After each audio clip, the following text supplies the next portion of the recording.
Welcome back to Bayona's RC World. Today's video, we got the Precision Aerobatics Katana 52. And this is my first Precision Aerobatics model ever. And I'm excited, looking forward to basically putting this model all together, getting her out to the flying field and basically having a blast. You know, I've been watching some of the videos on YouTube from Precision Aerobatics, and the plane flies really nice. Now, granted, those are pilots are professional pilots, 3D pilots and all. Nonetheless, I know I'm gonna have fun. I'm gonna have a blast. All right. I just want to go ahead and shout out to Tony Perez here on the island of Guam for providing me this model. All right, so surely appreciate it. I want to go ahead and take you guys along and just basically see what it's all about. If you like content like this, go ahead and click that like, subscribe to the channel, and comment what you like, what you didn't like. And if you are subscribed to the channel, I should appreciate you. So without further ado, let's get right into the actual contents of what we got here and right into the actual assembly. Alright guys, so we got all the parts laid out on the table. You can see we got two wheel pants there. You got the carbon fiber and just the regular fiberglass version. I'm gonna choose the the carbon fiber on the final assembly.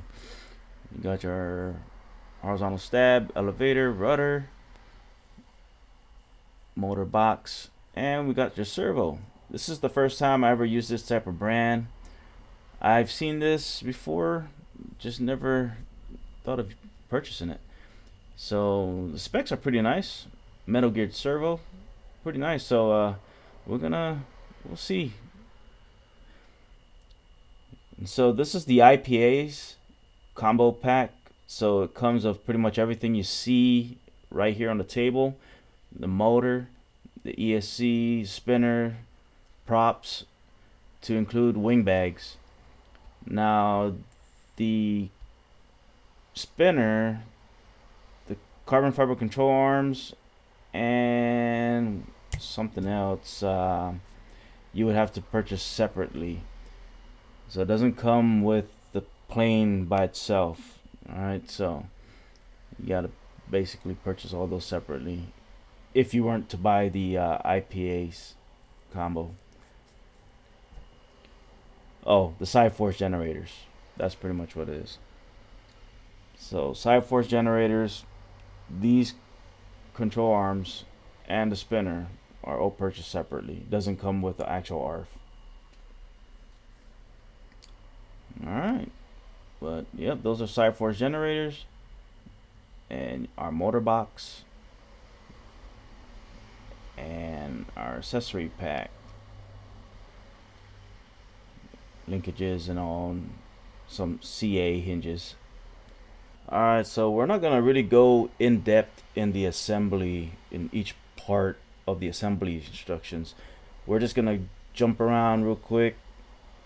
Precision Aerobatics has a good assembly video on their channel, so take a look at that.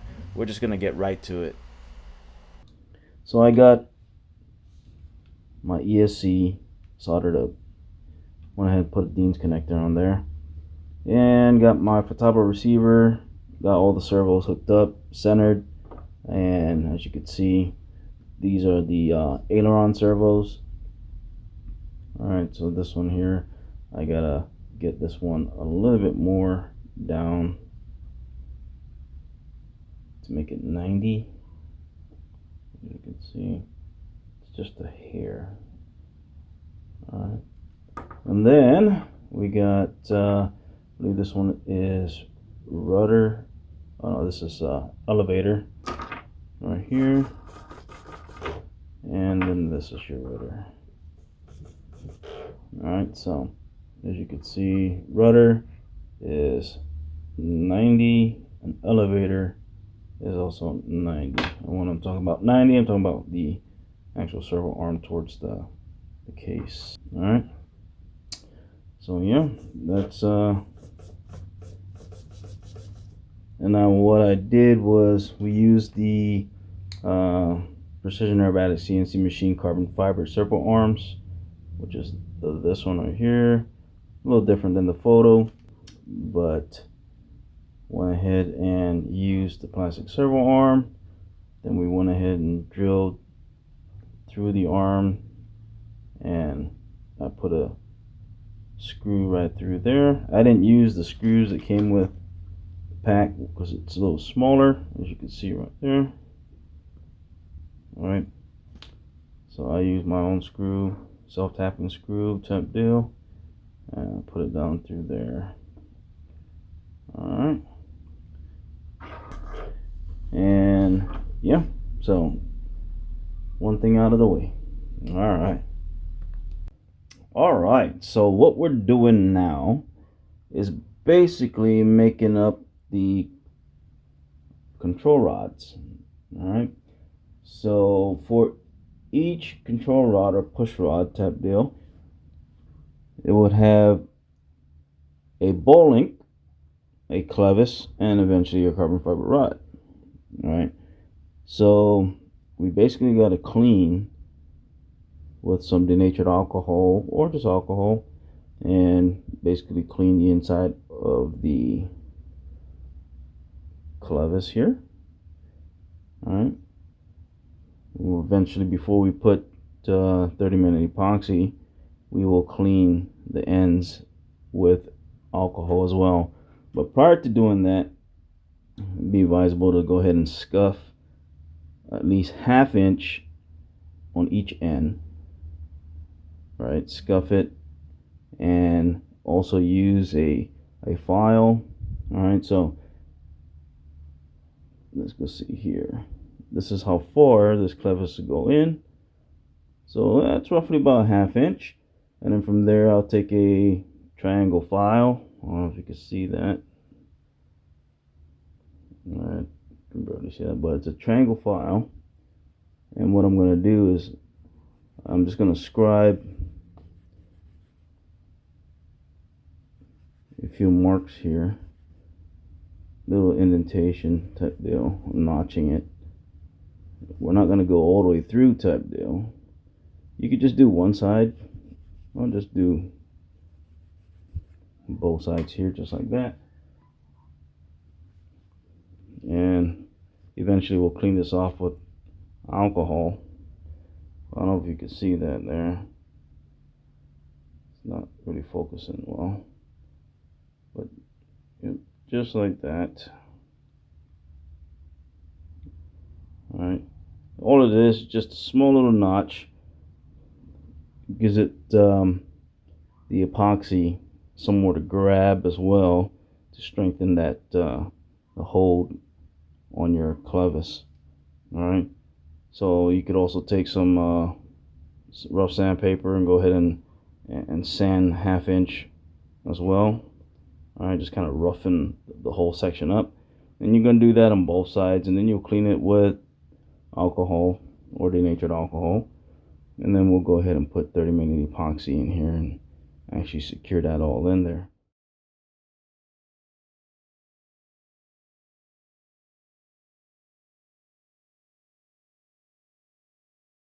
Alright, so we got the landing gear struts and the wheels, the landing gear cuff, and the wheel pants all installed to each side, left and right.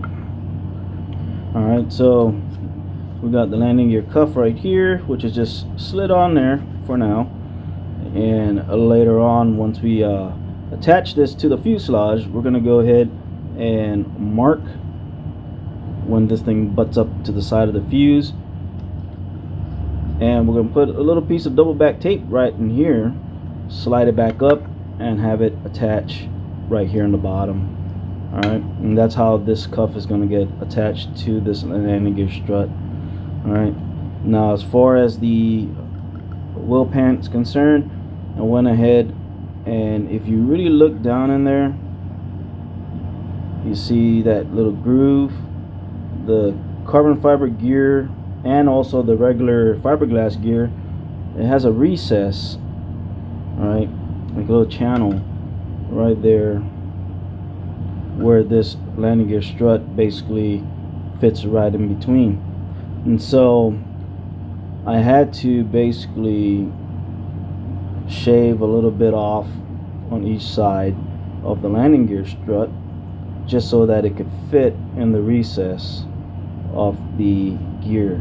And the reason for that fitting in that recess there, it also prevents the gear or the wheel pan from moving back and forth, right? And then you got to put that screw down in there, which is the 2.3 by 10 millimeter screw. All right, so I drilled a 1/16 hole and then screwed it right through. All right, and so that is that. And I did that for both sides. And so we got, and I also made the wheel pan a little bit higher because I'm running, you know, taking off on grass or whatnot. We got a little runway on the field, but you know, it's a little bumpy, some patches of grass and everything, so you know, it doesn't hurt to have it a little bit exposed, a little bit more. But yeah, so now we can go ahead and put this on later when we get to this point. But right now I'm just doing little bits here and there when I actually have time. So I'm just coming into the shop and just knocking things out. And so I also brought out the motor box, and I went ahead and I tried to fit the carbon rod in the forward section and the aft section right here. So just doing that. I still need to go ahead and put some epoxy and the fiberglass pieces in the joints here, and then we also have some carbon fiber pieces that will eventually get epoxied on the side here like that, and then whatever leftover cloth we have, we'll eventually also apply it like that on both top and bottom, and we'll just go around and start, you know, just strengthening up the motor box, and then we'll go ahead and epoxy it and install it onto the actual airframe. But yeah, once we got time for that. All right, but yeah, other than that, just came on here just to show you the wheel pan. And I went ahead and I chose to use the carbon fiber version as to the fiberglass version, you know, and you got two options. So I went ahead and I used the carbon fiber. Alright, so we got the thrust 45R mounted onto the firewall. We also got the baffles glued in. I still need to put a little bit of epoxy right on the back end, and then eventually we're going to go ahead and just kind of spray a little bit of black on this so it's not really that noticeable from the front of the cowling. And yep, so that's pretty much it right now, what we got. Alright, and then for the inside, so I got my receiver there. I gotta get some Velcro straps, probably put it there, kind of clean up the wires a little bit. But other than that, motor is programmed, or ESC is programmed and everything, and motor runs. It's good to go, but I ain't putting the prop on there yet until it's ready to get the CG done. But other than that, yep, also set the throttle hold or throttle cut, so motor doesn't just go off when I plug in the battery. Alright, well, that is the Precision Aerobatics Katana 52 at the moment. Alright, so what I'm going to be doing now is marking, using a tape method, the location for the screws for the cowling. So right behind there is a spot, and each spot has a carbon fiber tab right behind it. And so when the timer is ready, what I'm going to do is drill, pull this back some,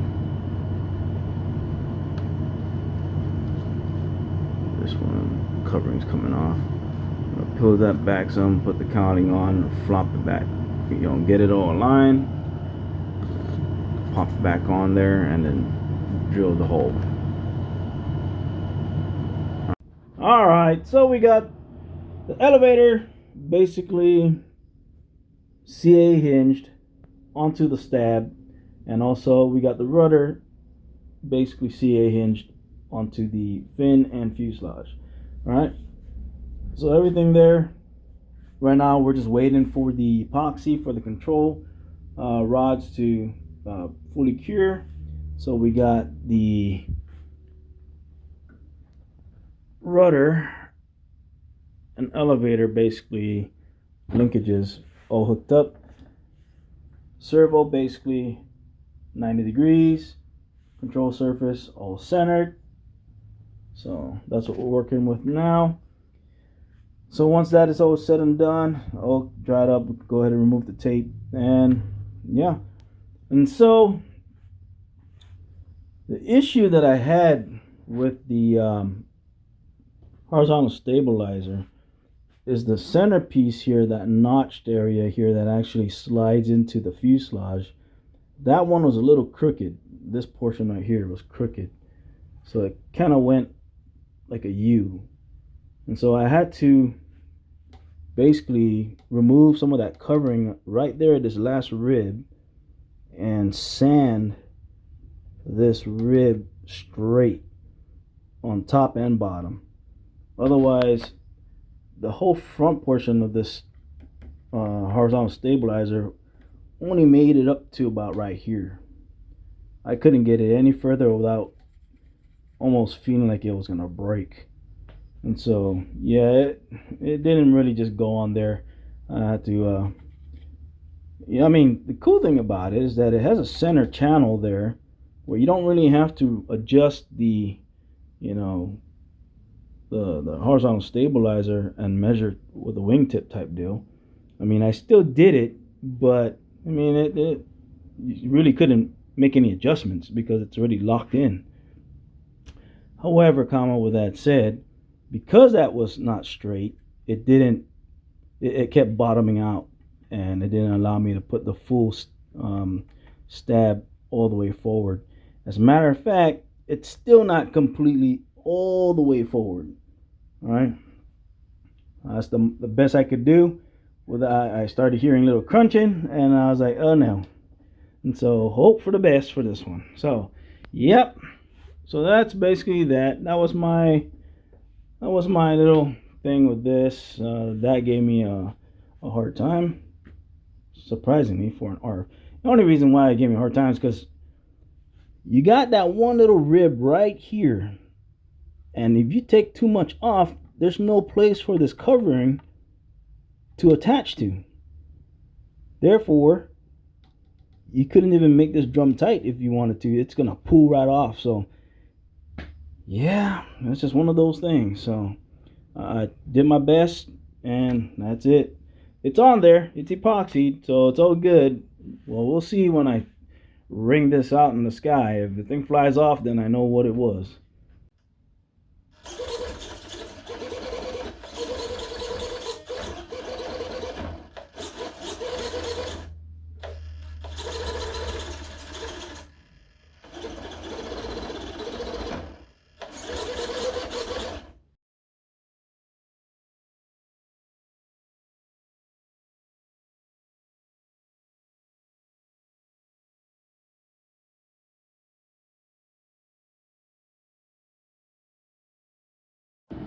Alright, so it's pretty much where I got my battery for the 115 millimeter CG mark. Alright, it's from 112 to 118, but 115 is where I got it at. And my battery, that's a 4S, goes all the way up to the front like so.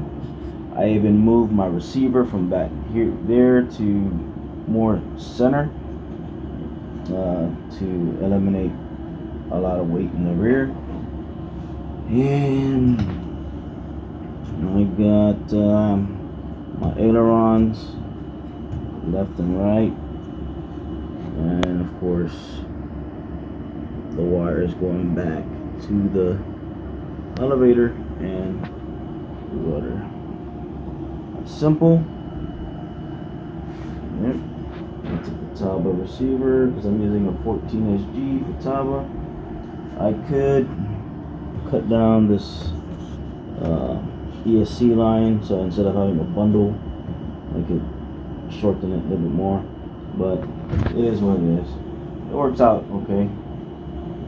But yeah, that's pretty much the inside for electronics is concerned. And then of course the servos on each wing, and then back here for the elevator and rudder.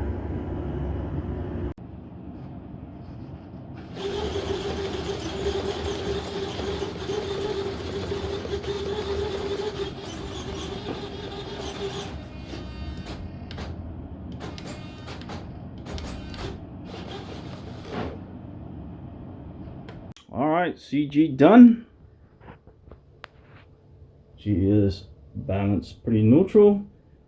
Alright, this is for the maiden flight. And right now it's balanced at 150 millimeters from the leading edge, close to the root of the wing, as you can see there. Alright, I'm using the CG machine by Great Plains. Alright, I didn't add any weight to this model. Everything just came out of the box and all assembled. The only thing I did was put my own receiver and my own battery in there. And the battery right now is tucked as far forward as possible. And this is where we're at. Now the CG range basically is 112 millimeters up to 118. And according to Precision Aerobatics says 115 millimeters is a sweet spot for this particular aircraft with the given components. Therefore, we're just going to go ahead and go with that. Alright, but we will check it out during maiden flight.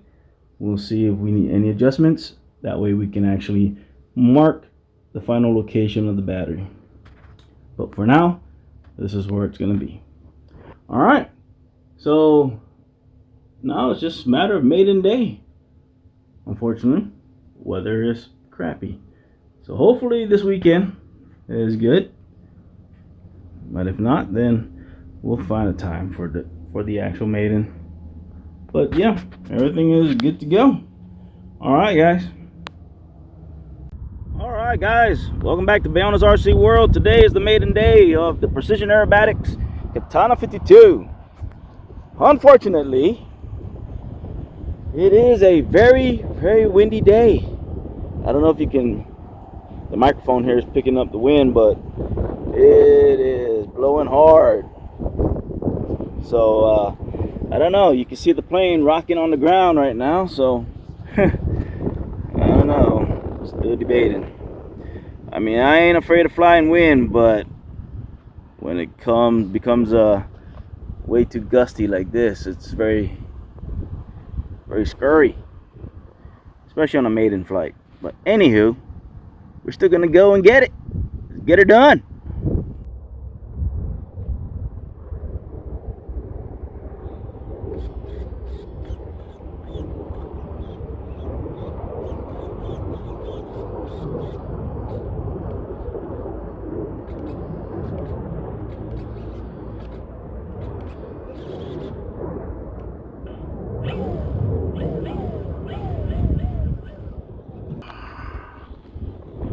Alright guys, it's the maiden flight.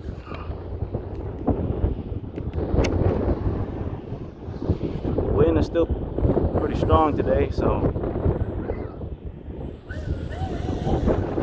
oh shit. Right, left, up, down, left, right. Right, left, up, down, left, right.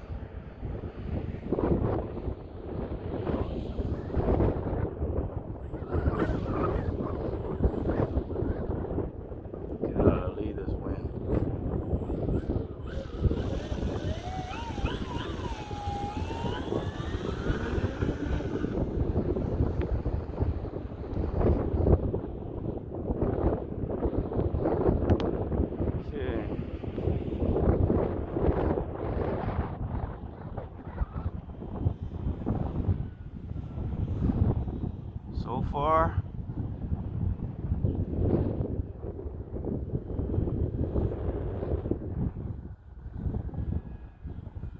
trim wise,